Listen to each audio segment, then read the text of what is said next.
Welcome to the Royal Swedish Academy of Sciences and the last day of the Nobel Announcements Week. The Academy convened this morning to award the Sveriges Riksbank Prize in Economic Sciences in memory of Alfred Nobel. This prize is financed by the Central Bank of Sweden, awarded by the Royal Swedish Academy of Sciences, and included in the Nobel Prize program. It has been awarded now for more than half a century since its start in 1969. My name is Göran Hansson. I'm the Secretary General of the Academy, and with me today are, on my right side, Professor Peter Fredriksson, who is the chairman of the Prize Committee, and who will make some remarks about the prize immediately after I've read the announcement. On my left side is Professor Jakob Svensson, who is a member of the Prize Committee and who will tell us more about the research that is being awarded today. Later on, we hope to have one of our new laureates with us on a phone line, and of course there will be opportunities for questions. This year's prize is about alleviating poverty. Årets pris handlar om att mildra fattigdomen. Kungliga Vetenskapsakademin har idag beslutat att utdela Sveriges Riksbanks pris i ekonomisk vetenskap till Alfred Nobels minne för år 2019, gemensamt till Abhijit Banerjee, Esther Duflo och Michael Kramer för deras experimentella ansats för att mildra global fattigdom. The Royal Swedish Academy of Sciences has today decided to award the Sveriges Riksbank Prize in Economic Sciences in memory of Alfred Nobel for 2019 jointly to Abhijit Banerjee, Esther Duflo, and Michael Kramer for their experimental approach to alleviating global poverty. And here we have some brief biographic data about our new laureates. Dr. Abhijit Banerjee was born in Mumbai in India in 1961. He received his PhD from Harvard University in the United States in 1988, and he's currently the Ford Foundation International Professor of Economics at the Massachusetts Institute of Technology, MIT, in the United States. Dr. Esther Duflo was born in 1972 in Paris, in France. She received her PhD from MIT in 1999, and she's currently the Abdul Latif Jamil Professor of Poverty Alleviation and Development Economics at MIT. And Drs. Banerjee and Duflo are a couple, not only in research, but also privately. Dr. Michael Kramer was born in 1964. He's an American, and he got his PhD from Harvard University in Cambridge, Massachusetts, in the United States, and he remains there now as the Gates Professor of Developing Societies. And with that, I'd like to ask Peter Fredriksson to make some introductory remarks about the prize. Thank you, Göran. So this year's prize in the economic sciences is about alleviating global poverty. Now, how to reduce global poverty is a fundamental but also a daunting question. This year's laureates have shown that it's best to break down this daunting issue into smaller, more precise questions. Questions you can credibly answer. They have examined the impact of interventions in various important areas, such as education, health, agriculture, and access to credit. Which interventions work? Why do they work? And are the benefits greater than the costs? Effective policy alleviation requires that we can answer these questions. And the most credible way of answering them is to try particular interventions in field experiments. This experimental approach has completely reshaped research in development economics. The results have had a clear impact on policy and keeps improving our ability to fight global poverty. Professor Jakob Svensson will now describe the research contributions of the laureates in greater detail. Thank you. So, despite the fact that there has been massive progress in the last few decades, global poverty remains a very big problem. In low and middle income countries, more than 700 million people still live in extreme poverty. 1 in 3 children are malnourished, and most children leave school without basic skills in reading, writing, and mathematics. So how to effectively reduce global poverty remains a very important question. This year's prize in economic sciences rewards an approach that identifies effective ways of reducing global poverty. The new experimental approach has pushed the research frontier forward in crucial ways. First, it helps us identify the causes of poverty. Second, it helps us draw conclusions about causal effects of policies to fight global poverty. And finally, it facilitates the analysis of cost effectiveness across different options or policies to reduce global poverty. To illustrate the new approach, let me take an example of a very important topic or area, namely the learning crisis. That is the fact that many children learn very little in school. Why is that, and what can be done about it? Well, in essence, in the new approach, this broad question about why are school children not learning are broken down into more detailed and specific questions, such as what's the impact of providing more school inputs, for example, textbooks? How can we reduce teacher absence, and what's the impact of such a reform? And then it tries to answer these specific questions using field experiments. That is, experiments among the people most affected. And such field experiments can tell us about the causal effect of a specific intervention. It can tell us about which interventions work, and if properly designed, it can tell us why a specific intervention works or why it does not work. That is, it can tell us more about human behavior.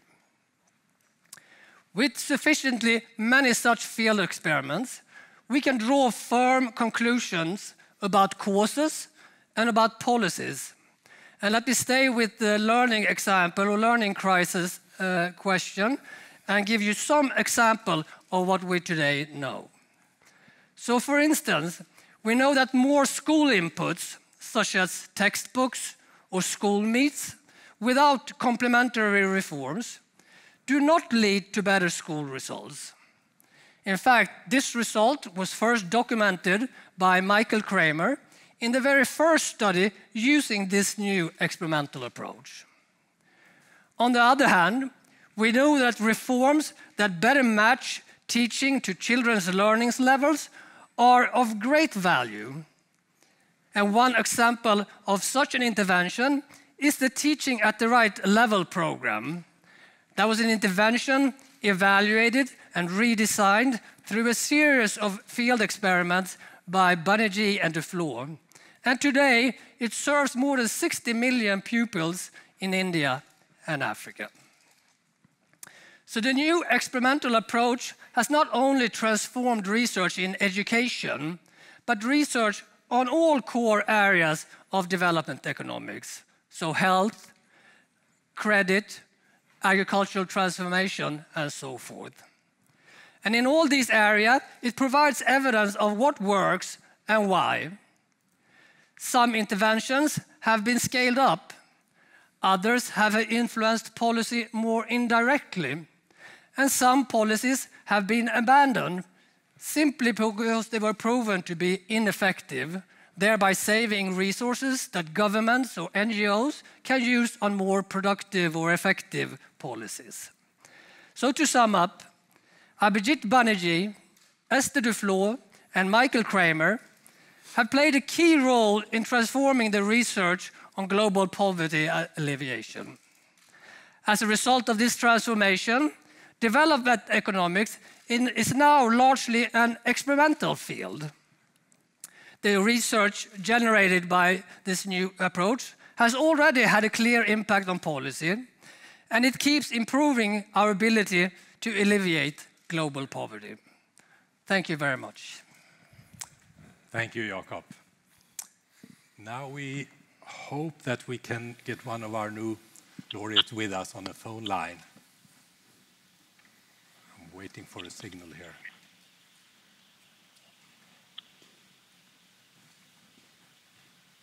Not yet. Hello, this is Esther. Yes, hello, Dr. Duflo. Hi, how are you? Hi, yeah, this is Göran Hansson, who woke you up an hour ago to give you the news about your prize. Thank you for being with us. Everything okay? You have had your cup of coffee, I hope? Yes, I have it. I have my tea in front of me. Very good. I'm sitting here in the session hall of the Academy of Sciences, and there's a large number of journalists here. I'm sure they would like to ask you some questions. So, are you ready for them? Absolutely. Who would like to start? Gentleman over there. Jonas Solin, Swedish television. Congratulations. What would you say is Thank you very much.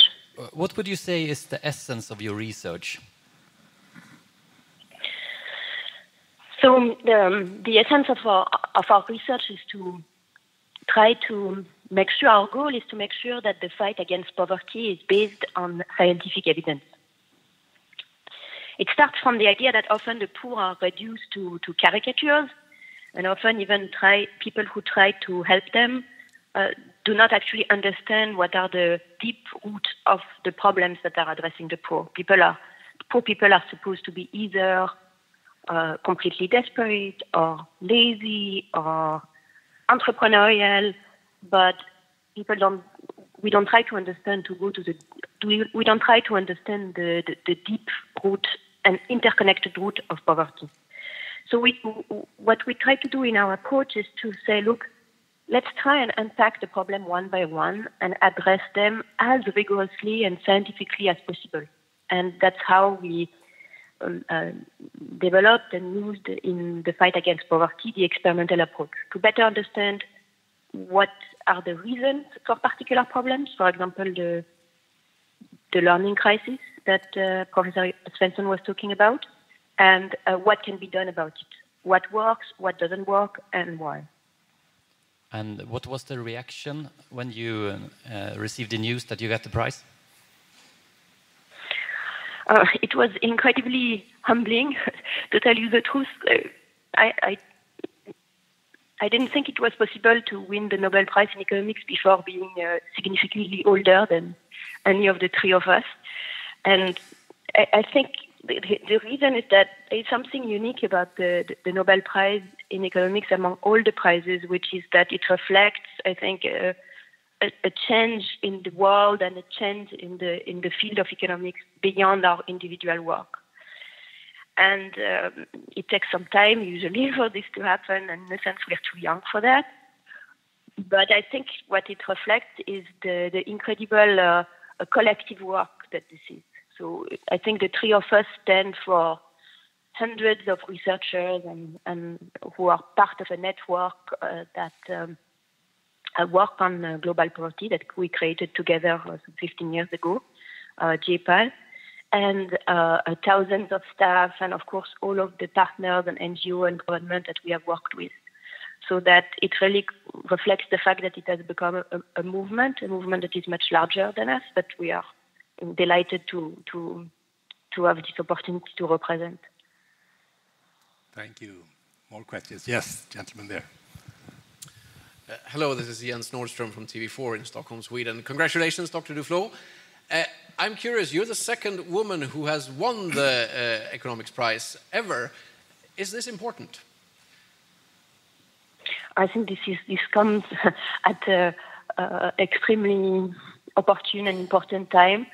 I'm also incredibly humbled to be only the second woman, and I also hoped to represent all the women in economics.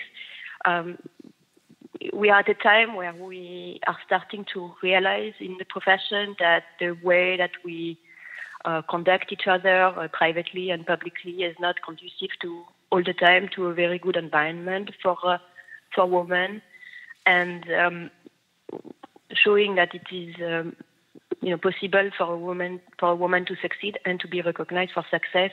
I hope is going to inspire many other women to continue working, and many other men to give them the respect that they deserve, like every single human being. We also live in a very turbulent time in the world at the moment, where there are numerous risks to the economy. What do you think about these risks that we see, considering Brexit, trade wars, etc.? I think we live in turbulent times, or in a sense hard times, where many people are many individuals in rich countries are deeply concerned about their position in the world, and they feel that they have lost their dignity, and that they are not, they don't have the place in the world that they deserve, and that's probably at the root of many of the turmoil that we are seeing. And I think going back and, in a sense, trying to do the same thing that we did for poverty, but for people who live in our richer countries, who might not be as poor, but in a sense also a very difficult life, and that understand what these problems are and what the sources of these problems and what can work to address them, could make a difference in the future. So in the very short run, we'll have to kind of try to weather the turmoil, and eventually crises come and go. In the longer run, in order to avoid the next crisis, we really have to do a much deeper work in understanding the life of the less fortunate in our societies, and what we can do to make them better and more meaningful in the face of all of the disruptions that they experience. My final question is, a lot of your research is about alleviating poverty. You've just been given a sizable amount of money. How will you use it? When I was about 8 or 9, I read a biography of Marie Curie. And when she got her first Nobel Prize, she bought a gram of radium. And I thought this was really fantastic, that this was showing so much dedication to what she was doing. I guess we'll talk between the three of us and figure out what is our gram of radium. Thank you very much. That's wonderfully put. Any more questions? Yes, please.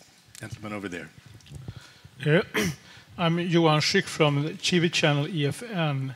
Congratulations, Dr. Duflo.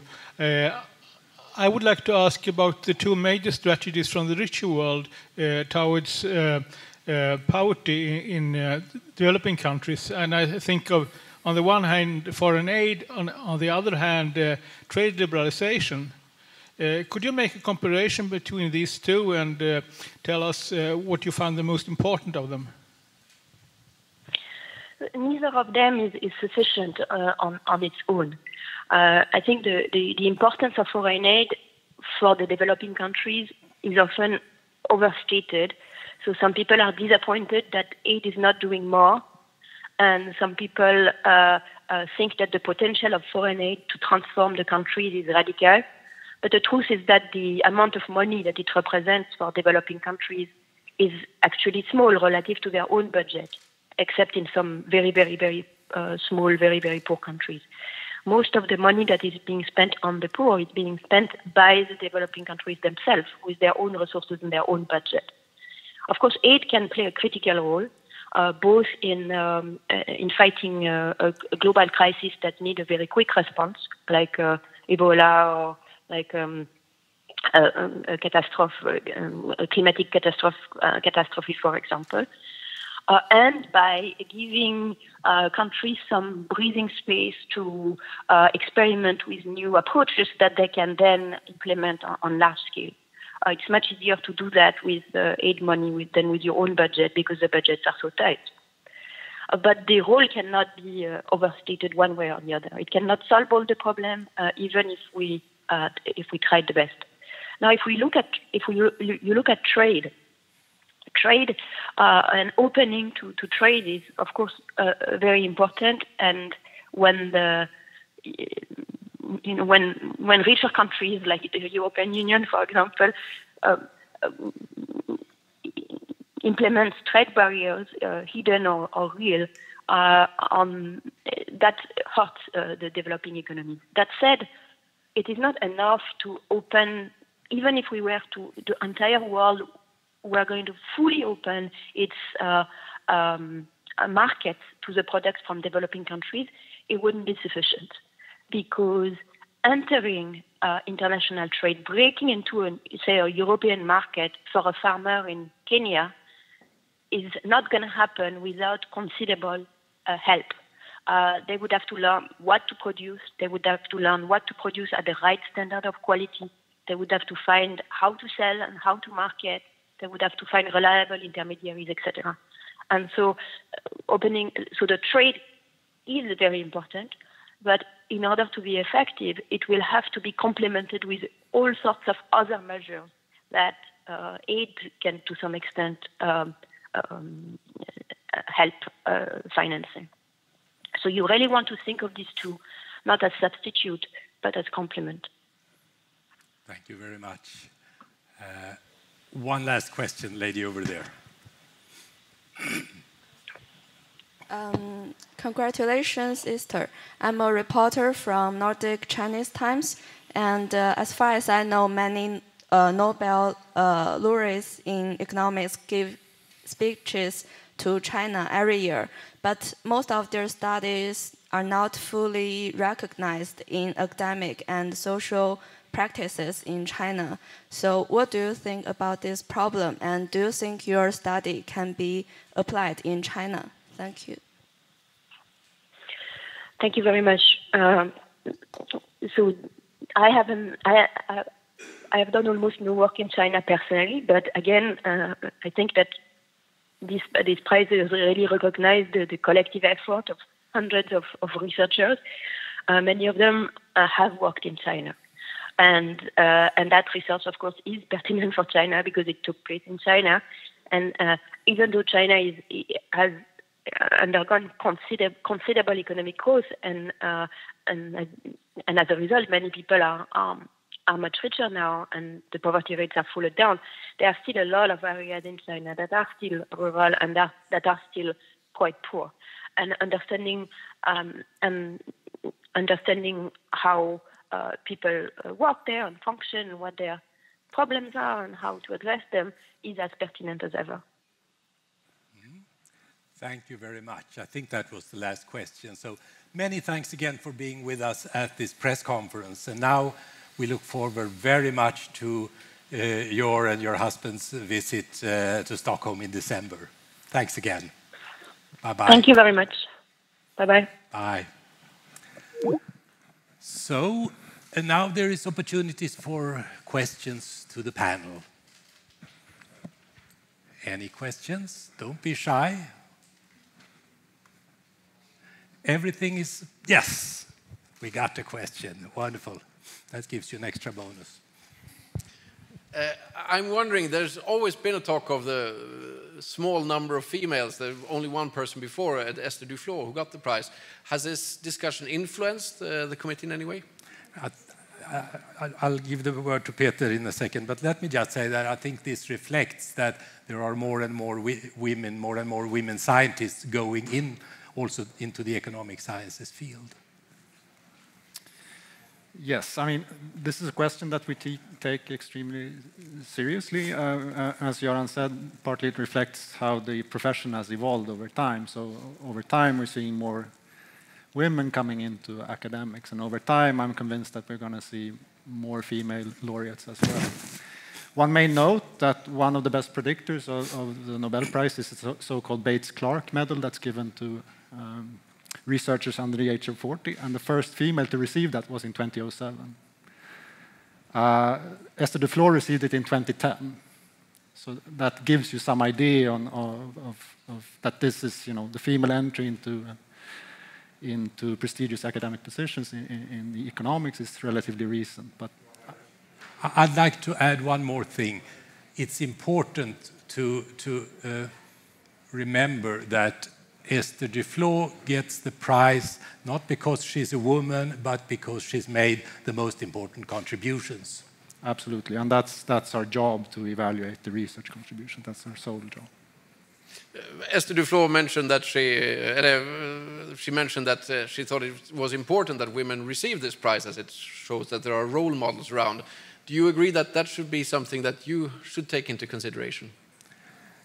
We are, in all the areas of the Nobel Prize, we are encouraging nominators to take a broad perspective with regard to women, ethnicity, geography.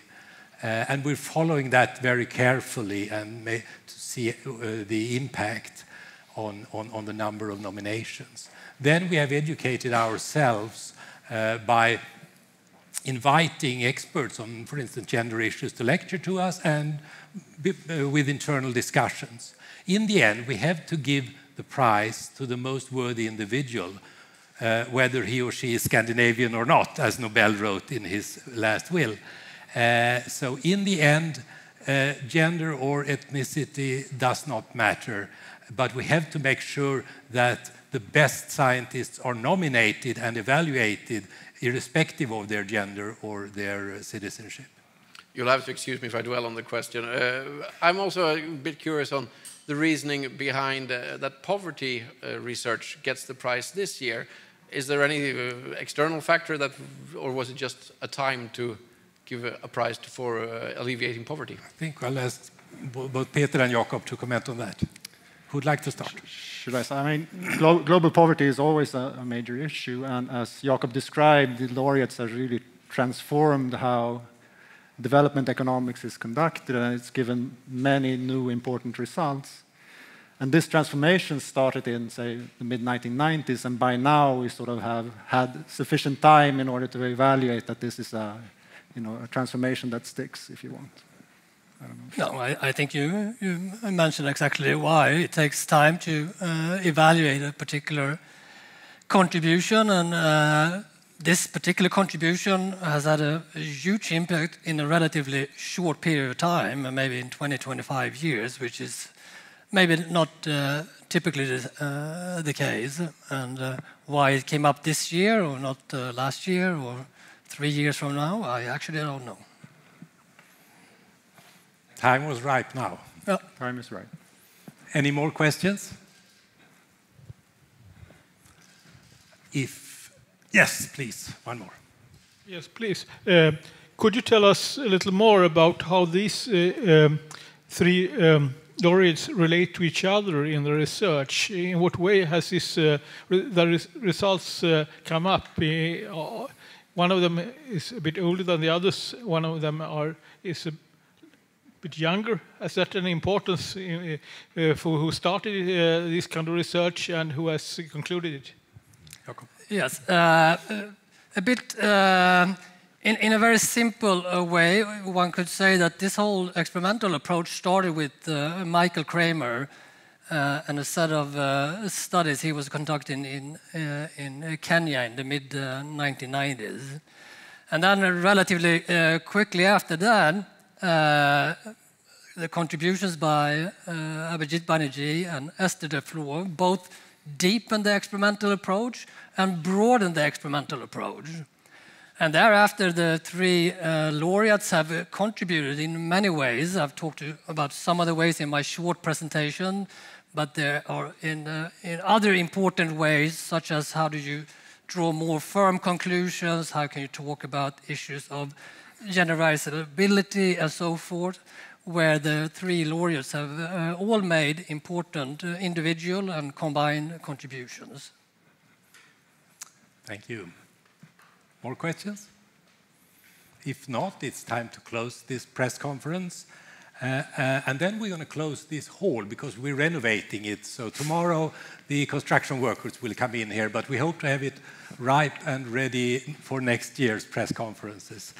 But we'll close the press conference and there will be opportunities for individual interviews. Thank you very much. Thank you.